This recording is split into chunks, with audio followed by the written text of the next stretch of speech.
Hey, this is Ors. This is going to be a little retrospective on my time as a coach. There's going to be some thoughts on coaching and some other various topics afterwards. It's going to be a bit of a rambler, I think, so got some nice blockfish footage for you to look at, and I'll have timestamps for you to skip around to parts that you might be interested in. Alright, so to start things off, I'm Ors. I'm probably from the period of fall 2020 to like winter 2020 2021. I was the probably the most active coach in the Tetris community. I worked mostly within the UC coaching system, which is probably the only high profile like coaching system in our community. um, I also have since then involved myself a lot more with other parts of the community. So I hope I've kind of been around. Hopefully, you guys will care a bit what I'm talking about. Um, yeah, so let's get right into it. So just some generally accepted stuff about coaching. Just some stuff I wish I would have known when I started out, and hopefully will be helpful to those of you who are prospective coaches or want to um, understand what what you're hopefully going to get out of a coaching session if you're like a student, I guess. So first, what's the point of coaching? First is you'll get some direction on where you um, where you need to be improving in the game.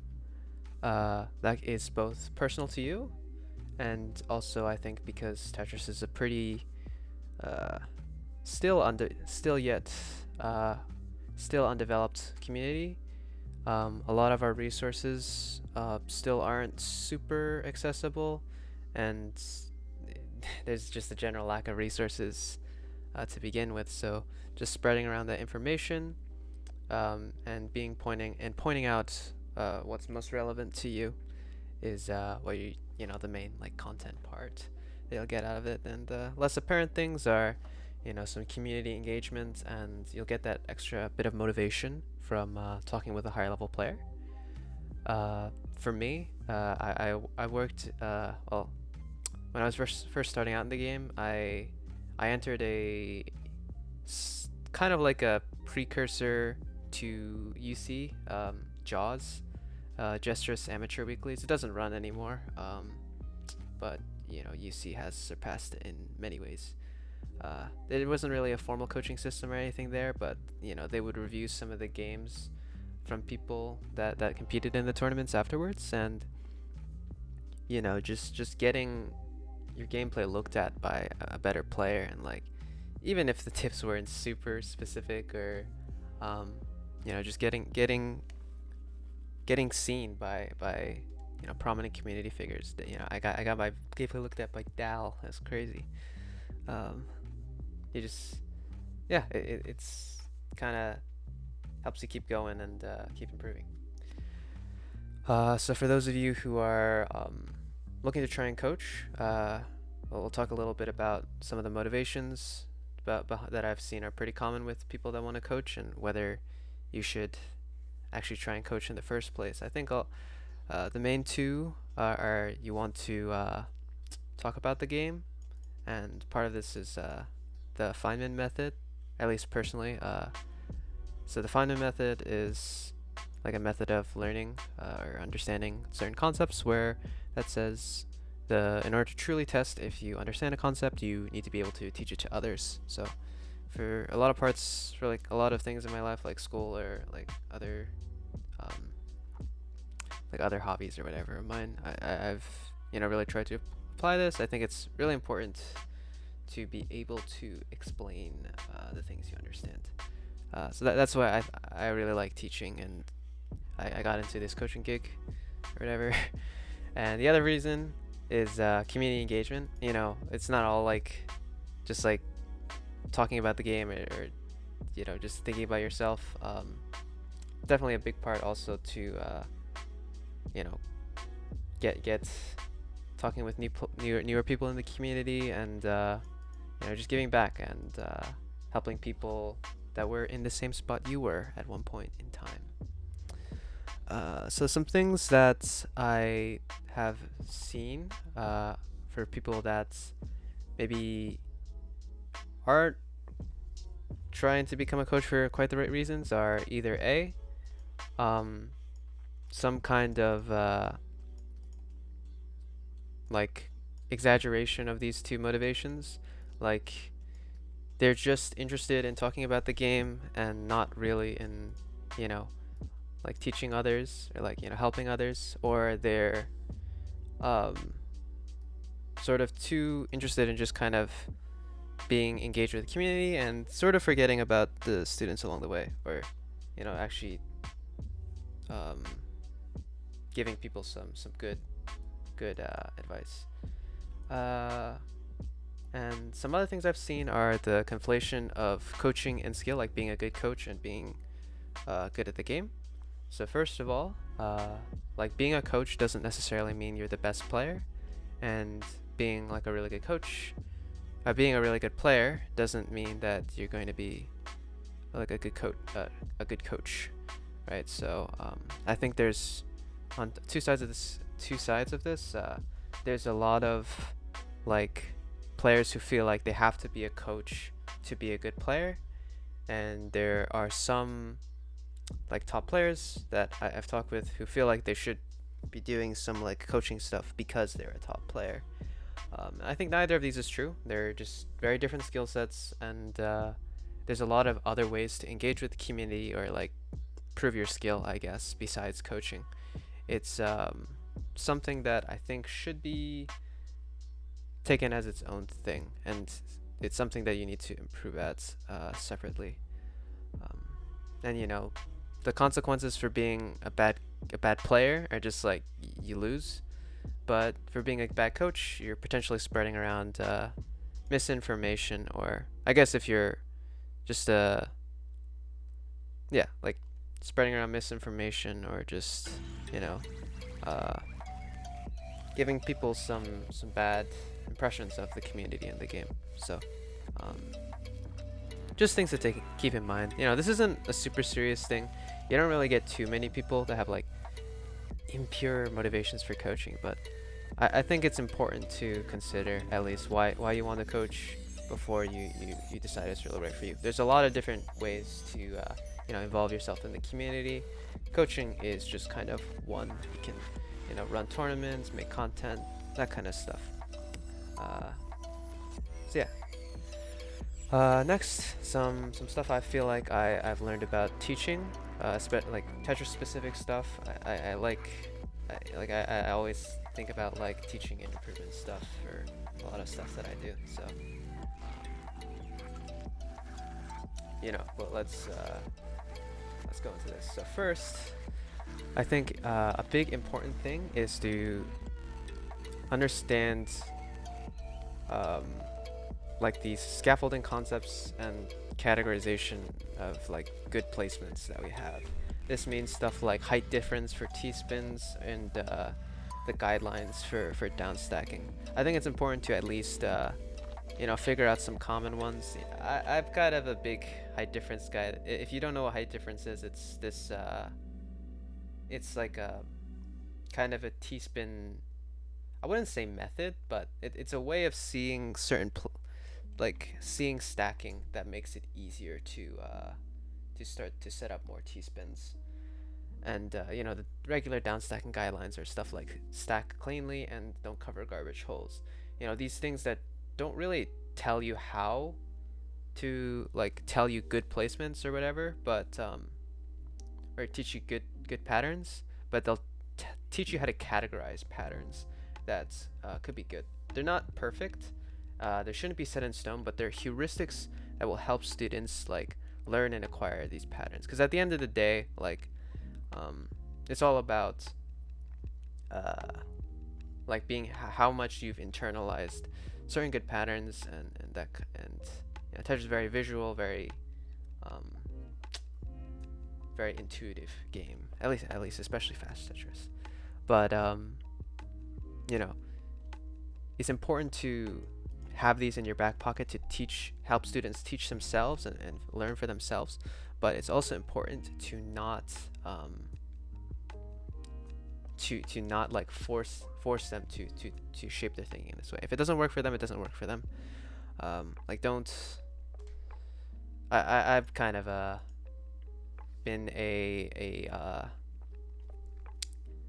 fallen into this mistake where like I try and explain, like have tried to explain T-spins in terms of height difference, because it was very very effective for me in terms of seeing good T-spin patterns. But I know it's not quite like that for everybody, and you shouldn't be trying to force certain exercises or certain ways of seeing the game down people's throats. Just let them figure out what works best for them, and treat them more as recommendations. But it is very helpful to know these common ones. Um, I guess I should have maybe listed some more, but that it's more just guidelines on, because I'm sure more things will come up in the coming months, as more clients are produced, more practice tools are produced. But yeah, so a lot of coaching, I feel like, especially in the UC system, is done through VOD reviews, which can either be done with a person or asynchronously, where you just kind of send them a text review or like a video review. But both will follow, I think, a similar kind of loop or process. So I think the most important thing is that you reduce the video, like their replay, their gameplay, to some specific concepts or mistakes that they should be correcting. I think it's really overwhelming for both the coach and the student to look through the entire replay and without any framework and just pointing out every single mistake. At least for like this kind of single session thing. It can feel like you're getting a lot of bang for your buck and feel like you're being really productive as a coach if you're going through this entire replay, pointing out every little mistake. But the student doesn't really take away anything because it's not concentrated. So reduce it to some specific concepts or mistakes that they're making, that are some guidelines for which concepts or mistakes to highlight are like, is it something that comes up really often? Like, are they constantly, for example, covering their garbage hole, or making T-spins without T-piecing cue? If it's like a common mistake like that, that's something to highlight. And then another like a way to determine whether something should be really highlighted is if it's something very critical that loses them a game, like or like avoids them winning a game. Like do they miss a kill? Like do they struggle to like find an attack at the bottom, and that ends up with them missing a kill or something like that? Then you can say, okay, yeah, maybe you need to work on like your generating pressure on your own or something like that. Yeah, so then you want to pull some specific examples where these mistakes come up. If you've reviewed through the VOD, this should be pretty simple. And then finally, if it's like a synchronous thing, you should engage the student and like increase the understanding. If it helps them learn better if they're not given the answer or like just being shown the answers, but actively pulling on these concepts. And then finally, once you've like kind of reduced the VOD and stuff, you give them some direction in like how they should actually improve on the specific concepts you've highlighted out that are supposed to be most important for them. So there's I think the meta for practice exercises has it's a little opinionated at this point, especially with the big elephant in the room, cheese race. But I'll say that so I won't get super into it in this section, but the main thing is that you always want to be emphasizing that in a student's practice that they need to focus on the specific concept, and they should always be very focused. Like they should never be autopiloting. And I think in this way, especially it can be pretty helpful to like watch over a student, like maybe dedicate a little less time to straight up reviewing the VOD and devoting some more time to watching over the shoulder of the student while like they do a practice exercise. I've done this for cheese once and it was but it was kind of painful because I did a whole 100 line. I did that pretty early on, but definitely for stuff like height difference, I found this is fairly effective, and it helps the student kind of get a sense for what they need to be thinking about when they practice. But ultimately, it's like for the kind of single session coaching reviews that UC does, like it's very much up to the student to continue to practice on their own. It's not your responsibility for them to be for them like they must get better after your coaching after your coaching session, because it's just kind of unrealistic for a single session to provide that much benefit to them if they don't put in any work afterwards. It's only your job to give them the direction, give them some community engagement, and like say, hey, if you practice these things, you'll get a lot better. Give them some motivation, blah blah blah. But yeah, I think that's pretty much my little spiel on coaching and teaching. That's very commonly accepted. So next, I'm gonna get into some more opinionated and personal reflections on my time as a coach. I'll touch on a few different topics besides just coaching. But yeah, so you can peace out here if you don't really care about me. But yeah, let me get a sip of water. All right, so first, some more in the weeds coaching stuff. Just some mistakes I feel like I've fallen into and I've seen other coaches fallen into.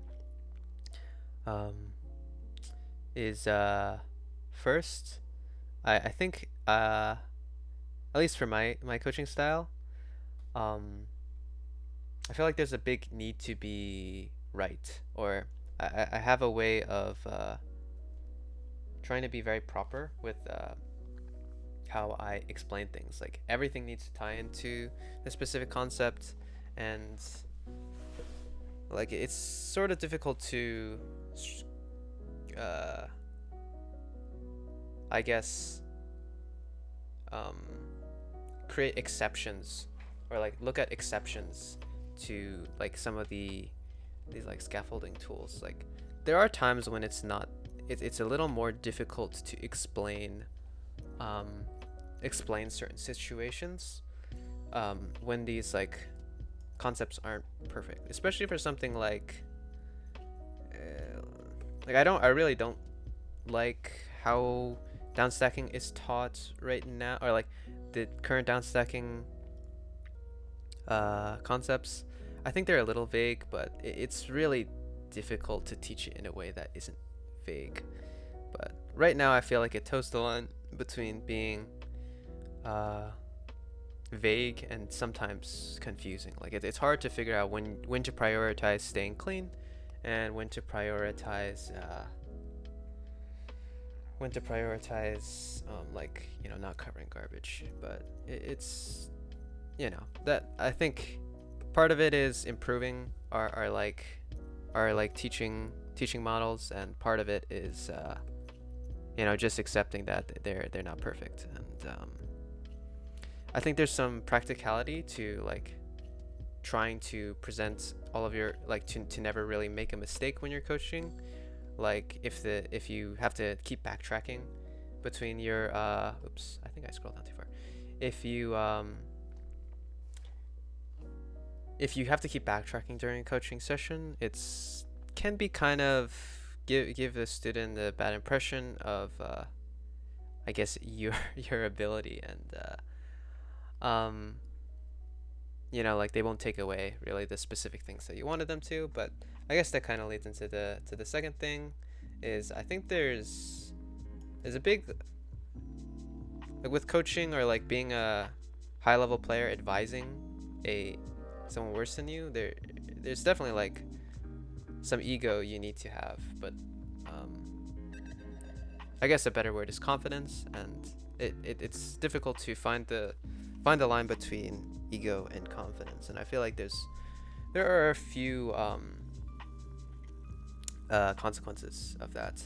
The main thing that I've seen is some cynicism in coaching, or not really just coaching, but like whenever like newer players are like being like higher level players, like talk to players, um, talk to like newer people or like people asking for advice, they'll occasionally be dismissed with like something kind of snarky. And the quintessential example of this is the play more. um, and high level players aren't obligated to like teach newer players, but I think putting them down in that kind of way is like there's some ego to it. Like it just feels good. Like I've definitely done it by I try to recognize when I'm doing it and like when it's really unnecessary. It's fun, it's banters, whatever, but like um just kind of saying things in a pretty like very punchy, cynical way to almost wrap things in a nice bow and seem smart, even though it kind of either derides the person in question or um, kind of doesn't really explain what you're talking about. Like it's like kind of like a yeah, you should just understand this. Like just the other day, I like I asked someone like uh like if they had actually like watched the replay that they had sent to like ask for advice, and I was like, wow, that was actually really toxic of me. So I apologized, and yeah, I mean it's just something I try to stay cognizant of. I don't know how common it is. I do see it around, but maybe even like it's not always a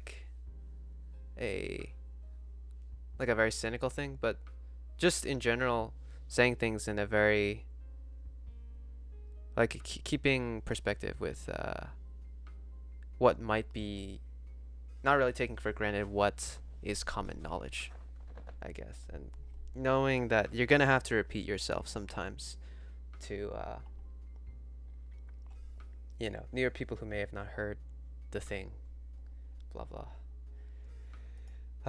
And further on this, there's also I think this is kind of a rough point for me to tackle on opinionated coaching and misinformation. If it isn't apparent from the fact that I'm making this like 30-minute video on 30 plus minute, I don't know how long this is gonna be, on like coaching and teaching. I have some ideas. I have like a lot of ideas on teaching and coaching and what I think is best. And first of like, sorry, maybe this like I have a lot of I will occasionally like put in ideas that I think aren't quite as tested, or there's some ideas that I've seen other coaches put in that are just kind of not super commonly held truths. And I think it's completely unreasonable to think that you can like, with how untread the path for like Tetris improvement is, or like a Tetris improvement meta is, there's certainly no one way to play or learn the game. You'll see all sorts of styles in terms of like what you should be prioritizing. Like, should you like really look to make correct decisions all the time, or should you just try and push your speed or whatever? Like, both of these like improvement styles have ended up working in the long run, because in the long run you just need to be good at everything. Um, but like I think sometimes I wonder if I or some other things that other coaches have recommended have sort of harmed players' improvement in the long run. Um, so I think it's important to stress to the student that like nothing you say is really set in stone, and they should, listen to um, their like their. It's weird to say listen to their body, but because I don't know, like listen to like be very cognizant of like how much this is working for them. Like, is this, are they really uncomfortable with like playing at X speed, or like they feel like they can't keep up with something. Yeah, really it all comes down to teaching or stressing the being very deliberate with your play and moving away from autopiloting. Always trying to push yourself to just beyond what's comfortable, but not like killing yourself or doing something that's too difficult.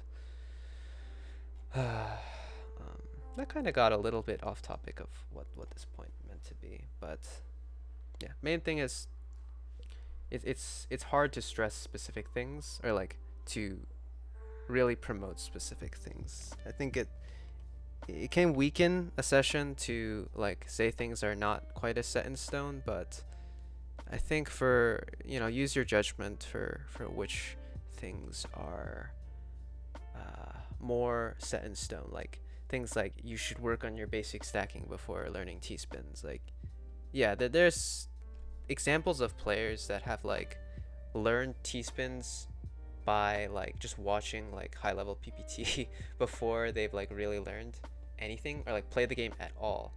And but these are very unstandard paths, but if that works for them, it does work for them, right? Yeah, sorry, that's so to avoid spreading misinformation, preface things with do what works for you, I guess. It's a hard problem to tackle because there are generally accepted things, but at the same time there are some things that are less generally accepted. Anyway, these are some musings on the format of the coaching system. I think what UC mostly does is like a single session. Like one person asks for a coaching session, and they get a coaching session, and then they don't really request coaching. Maybe ever again, sometimes after a while. But I think a much more effective, but wouldn't work for UC because of how it would scale, or there could be a way to do it, but I'd have to think. It'd be a kind of a logistics thing. Is the like a master disciple thing where you have one consistent coach, and they're always like reviewing your gameplay and stuff like that. Because I think one of the best ways to like improve your like, because Tetris is just like you have a board, you have your queue, you have your opponent's board, maybe, if you take that into account, and you just have to make the best decision on it. So just checking your decision making loop against like an experienced players, and like learning from that, they can also like point out why they think certain things, so you can try and figure out their heuristics and see if they work for you. Just very useful. Like it's not something that you can do across a single session, because in a single session you just need to kind of communicate how to get better at the game, that deliberate practice stuff, not autopiloting, and some basics and some small pointers on what the player should be working on. You can't really like make a player good in a single session, but you can across many sessions. So yeah, that I think if you have that opportunity and you're willing to put in the time, I think it's a lot more rewarding.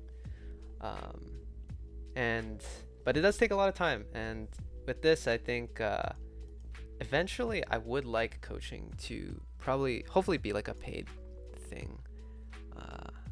But I know like the community just really isn't in a state to be able to do that, just given our demographic with like kids don't have money, or it's a hard problem to solve. Like this is a pretty valuable service. At least I'd like to think so. Um, and it'd be cool if coaches get respected for, or maybe not respected. I think coaches are mostly respected at this point. But compensated, I guess, for their efforts, because it was kind of disgusting how much time I was putting into coaching at one point, and I'll get into that later.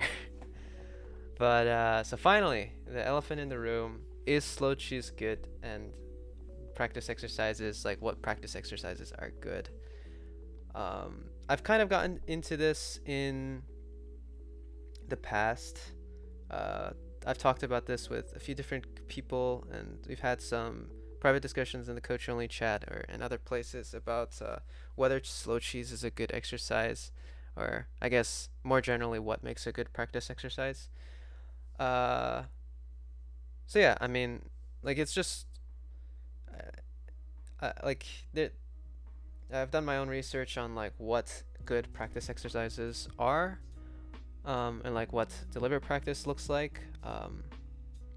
So it's practice exercises that have immediate feedback, and they have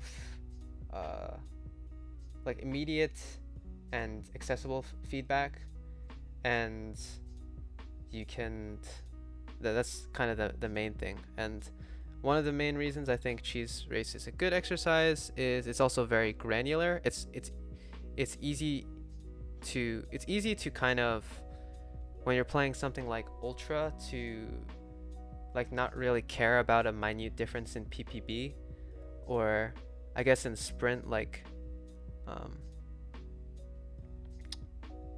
sorry, for fast exercises, the granularity is very obvious. It's just like how fast you're playing, right? Like if you're playing like zero 0.1 pps faster, that's good, that's better, right? That's very obvious. But for something like slow ultra, where you care about the points per block, it's kind of hard to tell. I guess if you're playing like freestyle T-spin, sorry, if you're trying to improve your freestyle T-spinning and you're looking at the ppb, it's not really a perfect exercise to look at the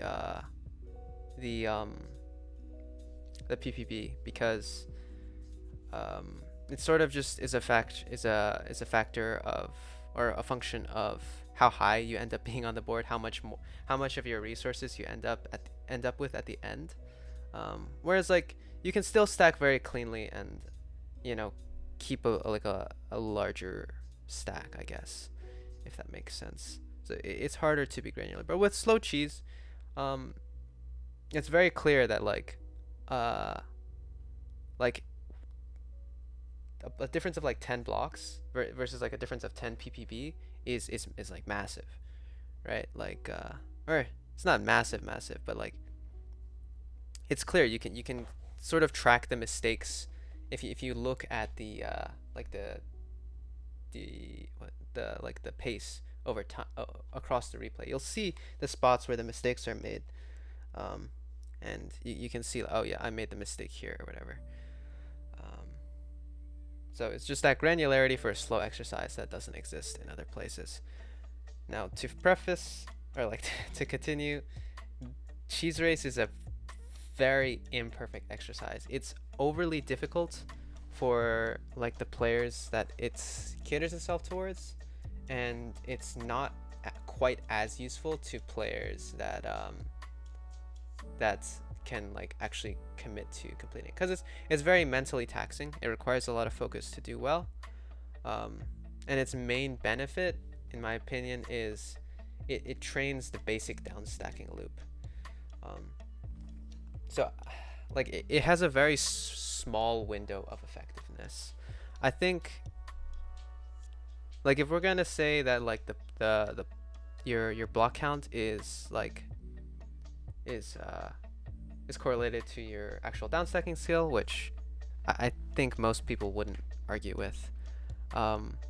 If you're able to do if you're able to like complete a slow cheese with like under 400 blocks, it's probably useful for you until you're probably at a you can complete one with like 250 blocks. Um, and then past that, it's like kind of less useful. Like it gets less and less useful um, past 300, but it's still useful. I'd say until I guess around. These are super rough numbers. Remember, opinionated section. Nothing I say here really matters. You can disagree, especially on like whether you think slow cheese is a good exercise. But the main thing is that there's just not really a lot of good alternatives that meet the criteria of like being um, very easily granular or like granular, especially for slow exercises. And even just like PPS for something like a fast ultra or like medium speed ultra, like how do I like tune that exercise, right? Like I can play faster or I can play more efficient. Like how do I like balance the two? I think there's still room for improvement in tons of room for improvement in like exercise development, especially with the gestures user mode stuff. I feel like there are a lot of good user modes out there, but either we can be a little more creative with the system or the systems in place, or we might need some new features, maybe another client. I don't know. Stuff to think about or work on maybe later. Okay. Finally, before this video gets too long, let's talk about a little bit of community stuff. So I touched on a lot in the beginning with how coaching is a good way to get involved with the community. But I think overall, like, and I also said like some people kind of just join coaching solely for the fact of like being involved with the community, even though it's may not be sort of the right fit for them. You know, like you don't need to be a coach to be involved with the community. And I think that's because a lot of the coaching is just kind of the easiest, most immediate way people see. There's a lot of different ways to create things that are seen by a lot of people, or like interact with people meaningfully about the game. And the main way of doing it, I've listed, I think the main ways I see here are just like organize more tournaments, create more opportunities for people to like compete and making like content about the game. And this also, sorry about the tournament stuff, you can also make a lot of like, you can play around with the tournament format a lot more than just like doing another like UC, doing another like Gestures Cup or Tetria like WPL. Like play around with the format. Like IFT2, I think they did a cool like a revival, or I think they're gamble, I forget what they called it, but they play around with the formats. In the Collegiate Tetris League, which I'm running, where we're trying out Swiss brackets to give people more playing time. Like there's a lot of stuff that hasn't really been explored yet with tournaments, and I think even if you just still run like a regular double elim bracket, I think there's a lack of like small tournaments that allow players besides the like the top dogs to win. Like there's no like local tournaments pretty much. Like local used loosely, like if it's an online tournament, like literally anyone can join. But the quantity of tournaments, or like where the tournaments are, it's like literally like Firestorm or like could just like hit up every single tournament, every single Tetria tournament, and just win every single one. But he doesn't, because he doesn't, but he could. So in other communities, it's limited by like, these tournaments are limited by like region, or just like there's a quantity, or like a local, it's in these like more insular communities, like sub communities that run these tournaments, that I think it's a little lacking. I did a few with Minimino, which are the MMC weekly that runs sometimes, but now I'm running CTL, so that might be a little bit until that runs again. But yeah, making more content, make YouTube videos. You know, I feel like there's a lot of different um, like ideas for content that haven't really been explored yet. I think taking a look at like what other niche games have succeeded with, and trying to apply those to Tetris. You know, a lot of these like explanation of more deep mechanics, like you know, a lot of these speedrun videos do. That's a good idea. You know, explaining history, um, explaining, or like doing these weird challenge-ish videos where it's uh,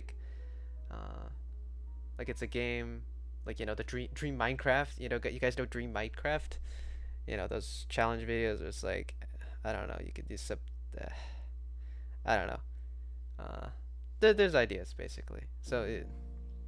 And then finally, I think good way is commentary. If you like to talk about the game, but you know, coaching isn't necessarily, or teaching isn't necessarily what your uh, your cup of tea. I think commentary is definitely a good way to get more involved with the community, but we have a lot of commentators, a lot more commentators. I think for a while it was just like Modest and Microbliss doing every tournament, but that's also because there weren't a lot of tournaments. I think Minimino and the commentary Discord helped at least kick our numbers up to uh, like we have like 7-ish like active commentators now, but still I think we need more like these local tournaments. And I think a big thing is um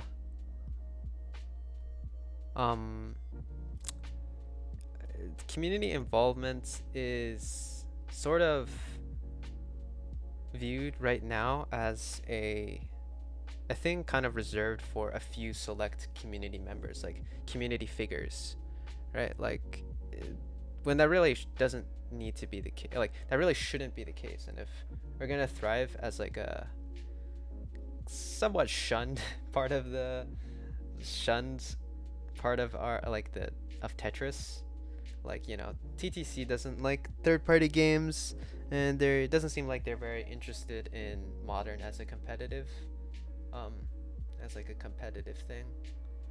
Uh, like then more than ever we need a lot of strong community members, and the fact that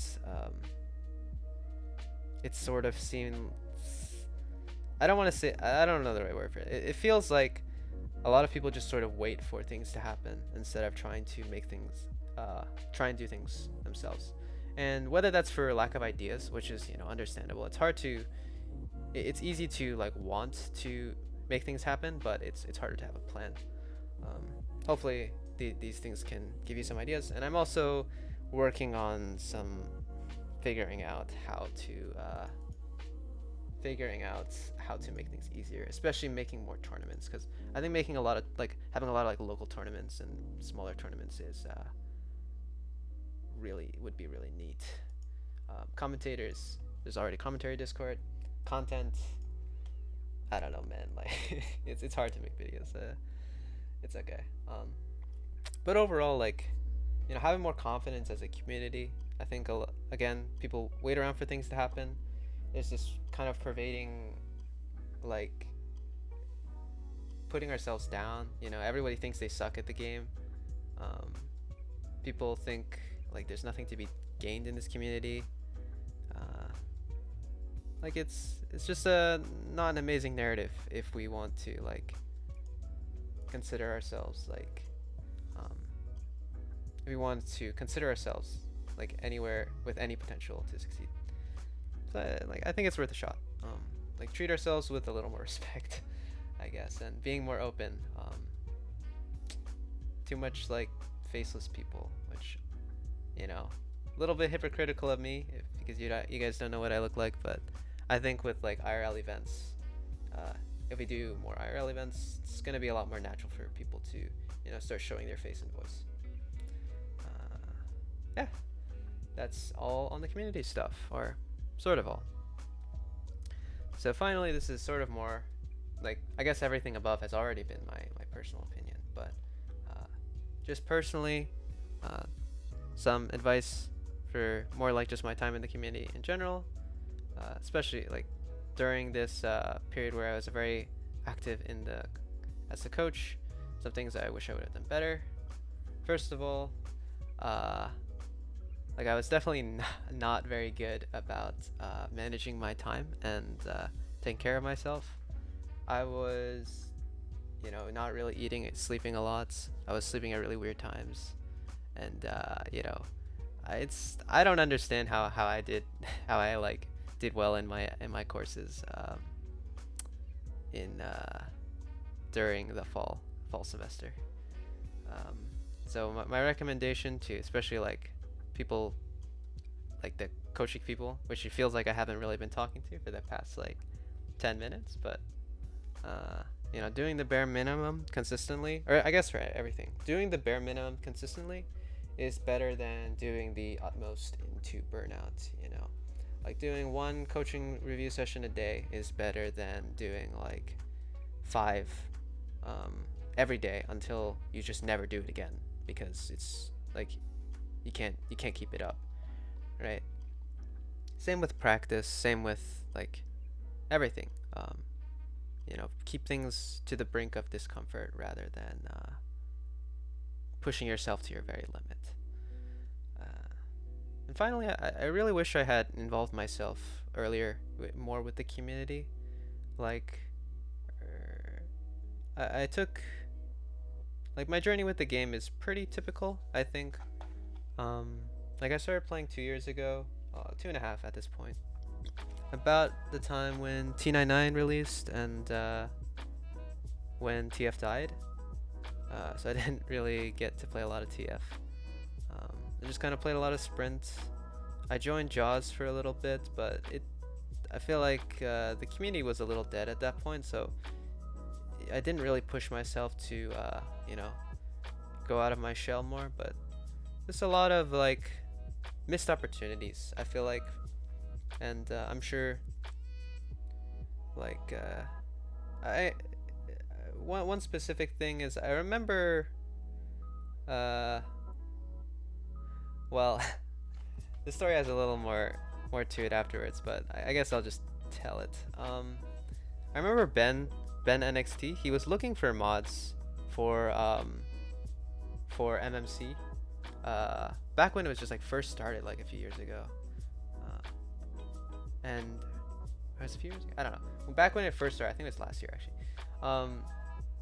Back when it first started, and like the requirements were just like, be a community member and like have already like have some experience running Discord servers, and like I was the mod of a pretty, or like the owner of a pretty large Discord server, and I was like, hey, I could probably apply for that and like figure things out, and like like be a part of the community more. And I was just like, like it feels like kind of hard to break into. Like I wouldn't really like I don't really feel comfortable doing this, but given how closely I work with Ben now and how much I've done with MMC, I really wish I had started doing that earlier. Like maybe you guys don't necessarily have like the experiences I had like at that point in time, and like honestly that's probably just like a function of age. Like I've just had more time to do things compared to a large amount of the community. So, well, I haven't really even done that much. But just even reaching out to like tournament organizers, seeing if they need help. Like any helping hands are well appreciated in the space. So really, just do not be afraid to try and make your mark. There's not a lot of people here, so it's pretty easy to make some moves. Definitely like getting involved with MMC, getting involved with UC coaching didn't just help my community standing or whatever. Like I found people that I could play a lot of competitive sets with. I didn't really Uh, I didn't really put a lot on the line. I didn't play a lot of ranked. Um, I didn't reach out to other community members. But I think when I did finally, it really helped me get a lot better. Like, you know, give me a lot more motivation for the game. Helped me get a lot better at the game a lot faster. Helped me meet a lot of cool people. And yeah, I think there's no reason you guys can't do that too. So yeah, that's the end of my retrospective. It's been kind of a long video, I guess, but hopefully you guys got something out of it, or just watched Blockfish the entire time. He's been kind of going crazy down there, or on over there. Hopefully the tilt wasn't too, the perspective thing wasn't too weird. But yeah, thank you guys so much for sticking around. See ya.